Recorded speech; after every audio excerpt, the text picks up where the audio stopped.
नमो अरिहंताणं।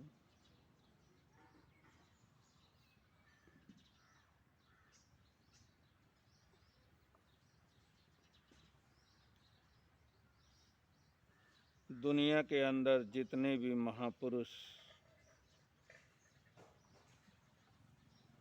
उन सभी ने एक मत से इस बात को स्वीकार किया है कि दुर्लभे मानुषे भवे, दुर्लभ है मनुष्य का भव।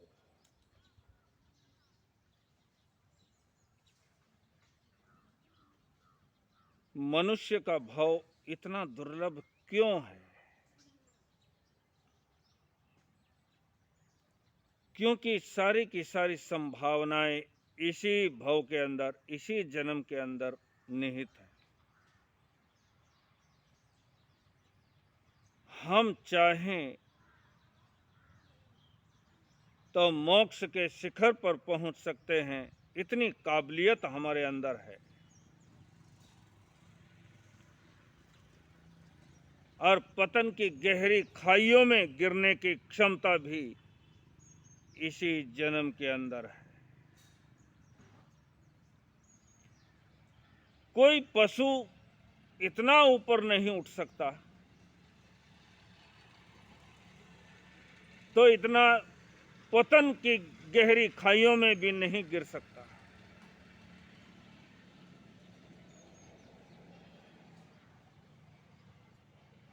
मनुष्य का भव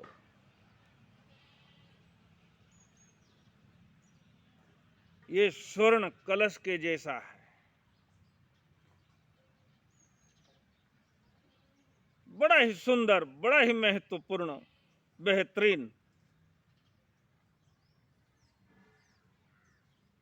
लेकिन कोई इसमें अमृत भर करके अमर हो जाता है, तो कोई इसमें मदिरा भरता है, कोई और न जाने कितने कितने तरह के कचरे भरता चला जाता है। इस जीवन को सुंदर बनाने के उपक्रम इस जीवन को महान बनाते हैं। लेकिन उसके लिए चाहिए प्रज्ञा। संभावनाएं बहुत हैं, लेकिन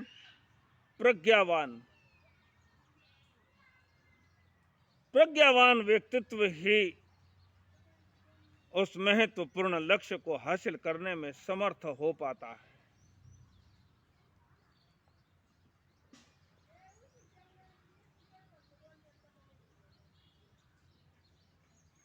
श्रेणिक एक जिद मन के अंदर आ गई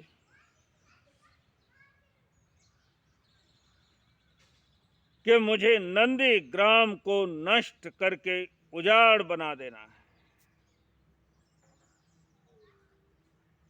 मेरे राज्य के अंदर ऐसे लोग नहीं चाहिए जो किसी को एक गिलास पानी ना दे सके। लेकिन ये तो कोई तरीका ना हुआ ना।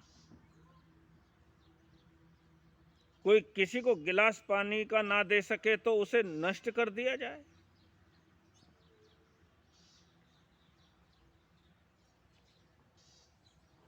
ज्ञानियों की भाषा तो कहती है कि हम एक ऐसा वातावरण तैयार करें जिससे सभी, हर कोई इतनी दया, करुणा, परोपकार से भर जाए, संस्कारों की ऐसी सुगंध फैलाएं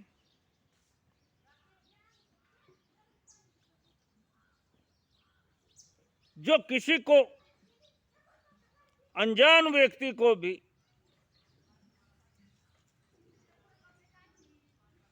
इस तरह से व्यवहार ना कर सके।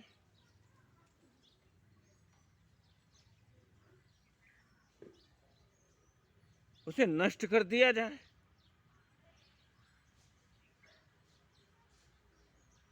ये तो अज्ञान ही नहीं, महामूर्खता का परिचय होता है।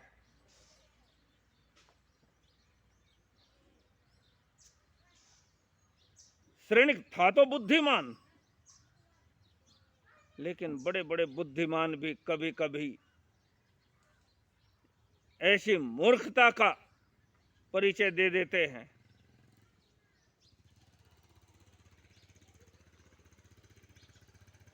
मुझे नहीं चाहिए मेरे राज्य में नंदीग्राम जैसा गांव।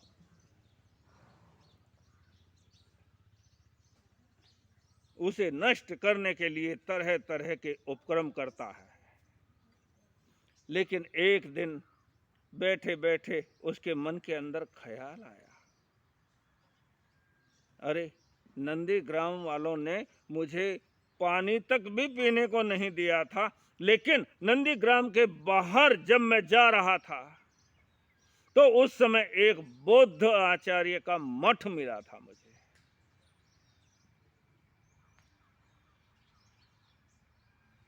बुद्ध गुरु वहां पर रहते थे, उनके आश्रम में भी मैं गया था। उन्होंने बड़े आदर सम्मान के साथ मुझे अपने मठ के अंदर बुलाया था। मुझे उचित आसन देकर के मेरे को आहार पानी करवाया था, क्योंकि बौद्ध आचार्य ने देखा था उसके शरीर की आकृति प्रकृति।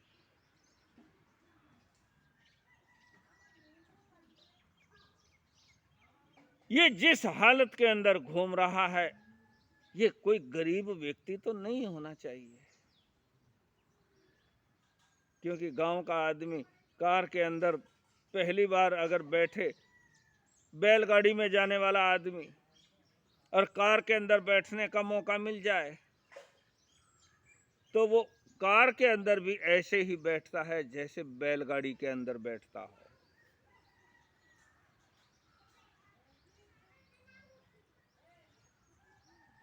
कार के अंदर सफर करने वाला व्यक्ति कभी बैलगाड़ी के अंदर बैठने का अवसर मिले तो वो इसी तरह से बैठता है जैसे कभी गाड़ी के कार के अंदर बैठता है, ऐसे ही बैलगाड़ी के अंदर भी बैठेगा। हमारे शरीर की आकृति प्रकृति भी बहुत कुछ कह देती है। हमारा आचरण, हमारा व्यवहार हमारी जिंदगी के विषय में बहुत कुछ कह देता है। बौद्ध आचार्य ने सोचा ये कुमार कोई उच्च घराने का होना चाहिए, कोई बड़ा, आज ये इस हालत में है लेकिन कभी किसी बड़े पद के ऊपर आसीन होगा।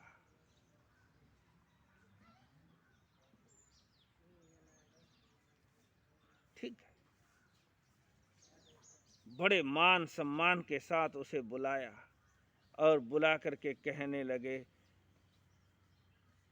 कुमार एक अपेक्षा हमें आपसे है।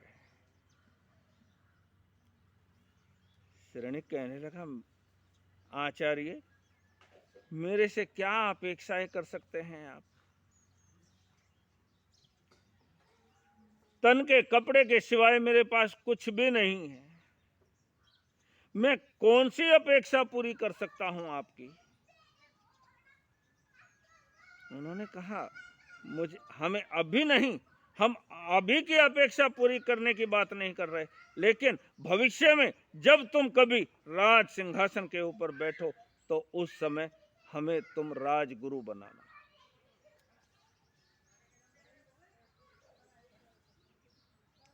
श्रेणिक कहने लगा, मैं और राजगद्दी के ऊपर मुझे तो देश निकाला दिया गया है, मैं तो दर दर की ठोकरें खाने को मजबूर हो गया कि वो तो समय बताएगा, लेकिन अगर आप कभी राजा बने तो हमें वचन दें कि आप हमें राजगुरु बनाएंगे। और जब हम किसी को प्रेम देते हैं ना, तो प्रेम के एवज हमें प्रेम तो मिलता ही है, उसके अलावा भी बहुत कुछ मिल जाता है।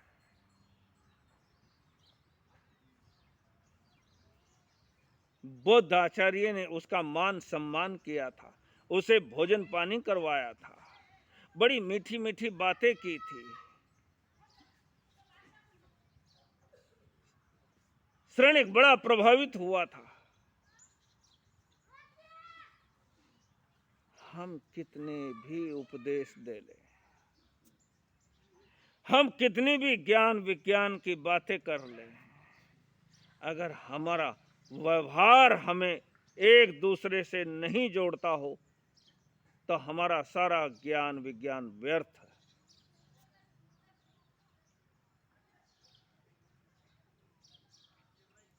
श्रेणिक बड़ा प्रभावित हुआ था।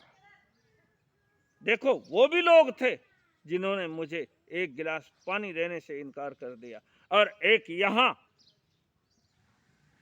आचार्य ने मेरा कितना सम्मान किया, मुझे आहार पानी करवाया। आचार्य, अगर आपकी ऐसी ही इच्छा है तो अगर कभी ऐसा योग आ गया, हाल तो कोई संभावना नहीं है, लेकिन अगर कभी ऐसा योग आ गया तो मैं आपको वचन देता हूं कि आपको राजगुरु बनाऊंगा।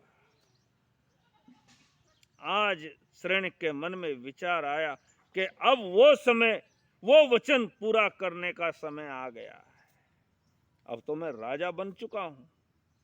मैंने बौद्ध आचार्य को वचन दिया था कि मैं आपको राजगुरु बनाऊंगा।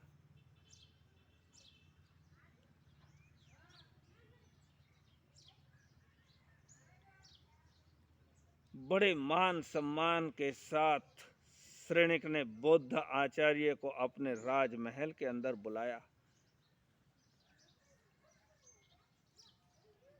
बड़े शाही तरीके से उनको राजगुरु के पद के ऊपर आसीन किया।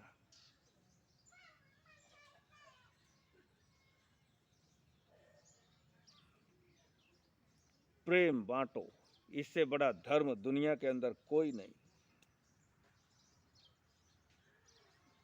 जिसको कबीरदास जी कहते हैं ना,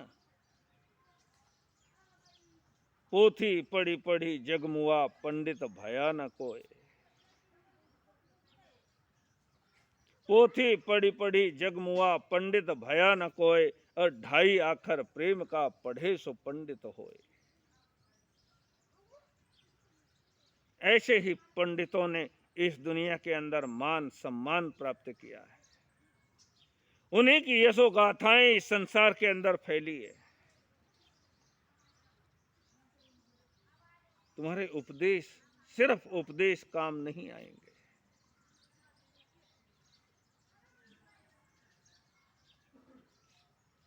श्रेणिक ने बड़े मान सम्मान के साथ, बड़े ठाट बाट के साथ बौद्ध आचार्य को राजगुरु पद के ऊपर आसीन किया। क्या करवाया था? सिर्फ भोजन। बौद्ध आचार्य ने श्रेणिक को उस समय में सिर्फ भोजन करवाया था।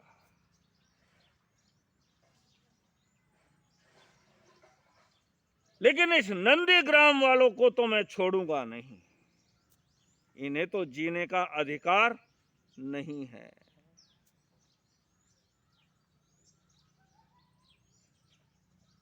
एक के बाद एक समस्या उनके सामने खड़ी करता जाता है। हाथी भेजा, इसका वजन करके बताओ। एक बकरा भेजा, इसका जितना वजन अभी है उतना ही वजन चाहिए, जब मैं बुलाऊंगा तब लेकर के आना। लेकिन उस समय भी इतना ही वजन चाहिए, ना घटना ना बढ़ना।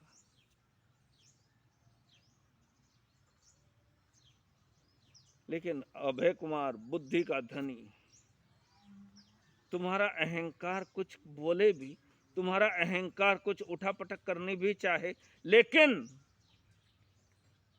प्रज्ञावान पुरुष उनके सामने तुम्हारी एक नहीं चलती। अहंकार कभी जीतता है? तुम्हारा क्रोध कभी जीतता है?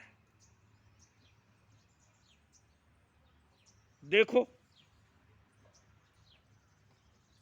तुम अपने अहंकार में आखिर में पाओगे कि मैं हार गया। क्रोधी व्यक्ति आखिर में यही विचार करेगा, मैं हार गया। उस समय में क्रोध में तमतमाएगा, उस समय अहंकार में भन भनाएगा, लेकिन आखिर परिणाम तो पराजय का ही है। अभय कुमार एक एक समस्या का समाधान देता जाता है, तो लेकिन श्रेणिक भी सोचता है, मैं किसी भी तरीके से मैं इस नंदीग्राम को जीने नहीं दूंगा।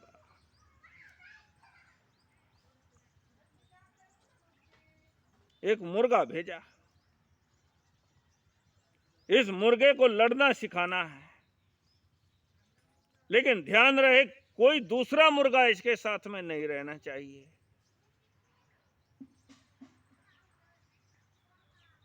है ना बड़ी समस्या। होनहार वीरवान के होत चीकने पात। सारे नंदीग्राम वाले बड़ा माथा धुन रहे हैं, परेशान हैं, लेकिन अभय कुमार कहता है कोई बात नहीं। शांत बैठा हुआ, बड़ी शांति से उनको कहता है, जाओ अपना आराम से अपने घर के अंदर रहो, खाना पीना करो। वो मुर्गा लेकर के अपने पास रख लिया और उसका प्रशिक्षण शुरू कर दिया। यहां तक कल हम आए थे। वो लड़ना कैसे सिखाता है? आपने भी बहुत सारा ज्ञान लड़ाया होगा अपना।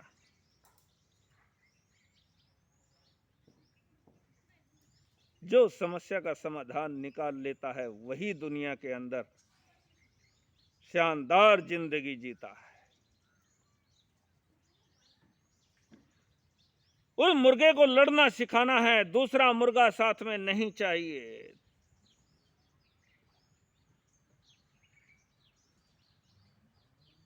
दर्पण रख दिया उसके सामने, एक कमरे के अंदर एक बड़ा सा दर्पण रख दिया और दर्पण के सामने उस मुर्गे को छोड़ दिया। उस मुर्गे ने दर्पण के अंदर देखा दूसरा मुर्गा है, वो जाकर के चोंच मारता है, सामने वाला दर्पण का मुर्गा भी उसको चोंच मारता है।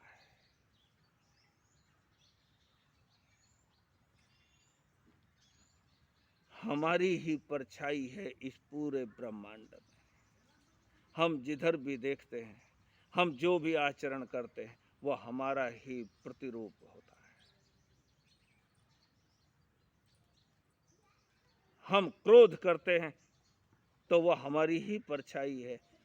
हमें सामने वाला व्यक्ति क्रोध करता दिखाई देता है।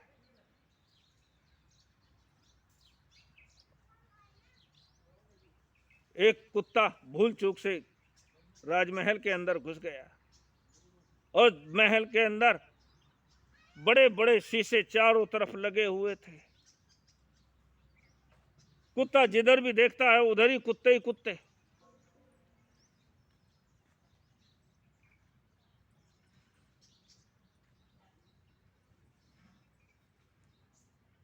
कुत्ता उनको देख करके गुर्राता है तो वो भी गुर्राते हैं, उनको गुर्राते देख करके वो और ज्यादा क्रोधित होता है, और ज्यादा जोर से चिल्लाता है, और जितना वो चिल्लाता है उतने ही दर्पण के कुत्ते चिल्लाते हैं।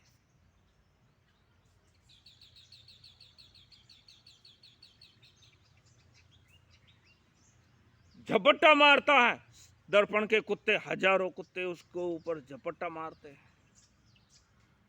लड़ते लड़ते कुत्ता लहू लुहान हो जाता है और आखिर राम नाम सत्य।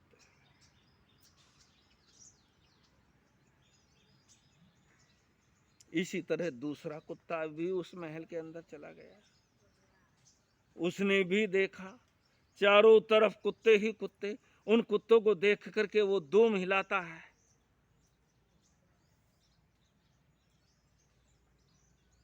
उसने दुम हिलाई तो वो सारे के सारे कुत्ते दुम हिलाने लगे। तुमने किसी को राम राम कहा तो सामने वाला राम राम ही बोलेगा ना। और तुमने किसी को गाली दी और तुम अपेक्षा करो कि वो हमारा सम्मान करे, ऐसा तो दुनिया के अंदर होता नहीं है। वो कुत्ते जैसी हालत है। अगर तुम गुर्राओगे तो 1000 कुत्ते तुम्हारे पर गुर्राएंगे, और तुम पूंछ हिलाओगे तो 1000 कुत्ते पूंछ हिलाएंगे, तुम्हें देख करके प्रसन्न होंगे। बहुत से लोग कहते हुए सुनता हूं, ये दुनिया के लोग बड़े नालायक हैं।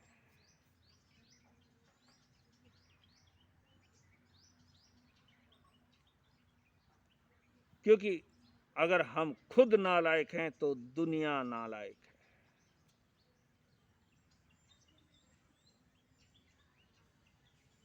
कुत्ता पूंछ हिलाता है तो सारे कुत्ते पूंछ हिलाते हैं। उस मुर्गे ने देखा दर्पण के मुर्गे को झपट्टा मारता है, उछल उछल करके लड़ता है। दर्पण का मुर्गा भी उतनी ही ताकत से उछल उछल करके उसके ऊपर झपटता है। दूसरा मुर्गा है कहां?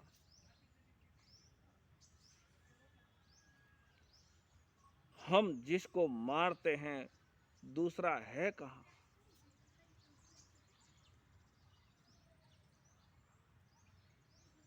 हम अपना ही वध करते हैं, हम अपने पर ही क्रोध करते हैं, हम अपने पर ही अहंकार करते हैं।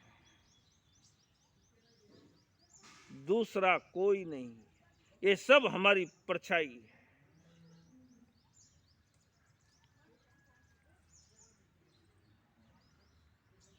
कुछ दिनों के अंदर तो वो मुर्गा इतना पारंगत हो गया कि अब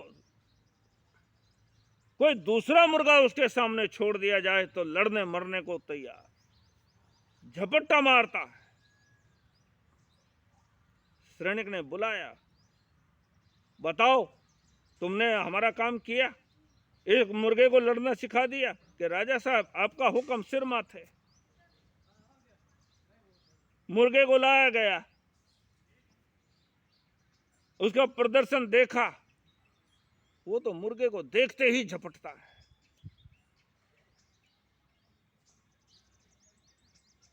जब सैनिक को पता लगा ये तो वास्तव में कोई बुद्धि का धनी आदमी है, एक भी समस्या ऐसी नहीं कि जिसको समाधान इसके पास ना हो। ठीक है, ये डाल तो मैं पात, मैं भी इस देश का राजा हूं। अहंकार ऐसी ही भाषा बोलता है, मैं भी इससे कम नहीं, मैंने भी ये काम यानी नंदीग्राम को नष्ट करना है। अब इसका समाधान देखता हूं कैसे निकालता है। उसने नंदीग्राम के अंदर संदेश भेजा कि हमें 25 रस्सियां चाहिए रेत की, सन की नहीं, नारियल की नहीं, कपड़े वगैरह की नहीं, और किसी चीज की नहीं, हमें रेत की बनी हुई 25 रस्सियों की जरूरत है। और ये रस्सियां आप भेजेंगे, और नहीं भेज पाए तो इसकी सजा भी आपको भुगतनी पड़ेगी। सैनिक सोचता है, मैं देखता हूं अब कैसे समाधान होता है। अब क्या करता है ये छोटा बच्चा? रेत की रस्सियां, 1000 समस्याएं हमारी जिंदगी में आकर के खड़ी होंगी। समस्या का दूसरा नाम यानी जिंदगी का दूसरा नाम समस्या है, और समस्या ही जिंदगी है, और जिंदगी ही समस्या है।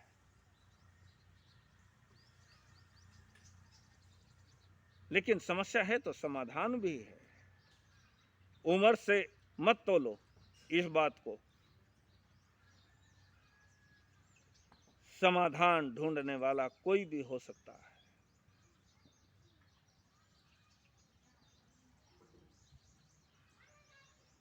नंदीग्राम वाले बड़े परेशान, हैरान परेशान,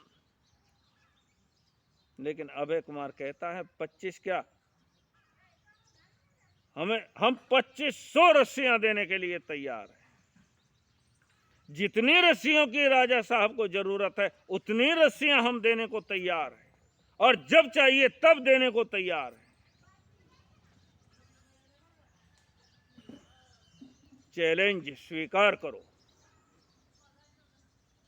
चैलेंज स्वीकार करो,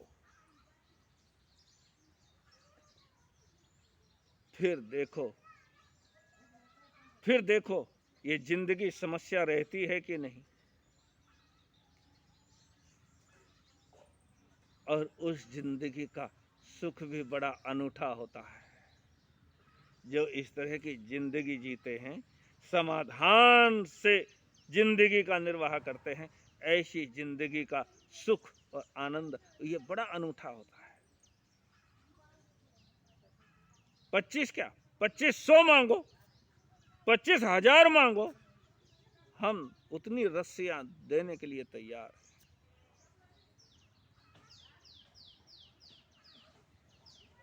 ठीक है, अब देखते हैं अभय कुमार क्या तरकीब निकालता है। रेत की रस्सी कैसे बनेगी? ये तो असंभव, असंभव जैसा शब्द मूर्खों की डिक्शनरी में होता है। असंभव को संभव कराने वाला यही तो महान होता है, यही तो जिंदगी जीता है, इसी का नाम जिंदगी है। ओम शांति। अब देखते हैं कैसे वो 25 रस्सियां भेजता है और उसका समाधान किस तरह से निकालता है। ओम शांति।